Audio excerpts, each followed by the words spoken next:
بسم الله الرحمن الرحيم waxaan aad iyo aad ugu faraxsanahay inaan ka hambaliyeeyo sanad guurada ka soo wareegtay barnaamijka EVC anigu muddadii 6 sano u dambeysay wadanka mar walba oo nimaado oon ka shaqeynayo Muqdisho Hargeysa meesha noqotaba waxaan isticmaalayay EVC system financial oo aad u wanaagsan xafidaad badan leh oon kaga hambaliyeynayo Hormuud inay u fududeysay shacbiga Soomaaliyeed dadka waxgaradka iyo inta kaleba iyo shacbiga caadiga ah inay isticmaalaan si wanaagsanna ay howlahooda ugu qabsadaan marka waa arin aad iyo aad aan ugu faraxsanahay si wanaagsan ayuu ii saameeyay runtii waana wax aan tabo mar walba oo aan wadanka ka tagana aan ku qaldo oo Kenya si marayo ama meel kaleba isticmaalka EVC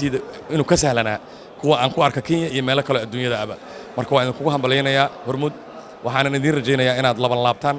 dadaalka iyo waxqabadka iyo waxtarka aad u haysaan shacbiga Soomaaliyeed meel uu joogo inaad sii xoojisaan ilaahayna inuu idin la garab galaan idin rajaynayaa waad mahadsantiin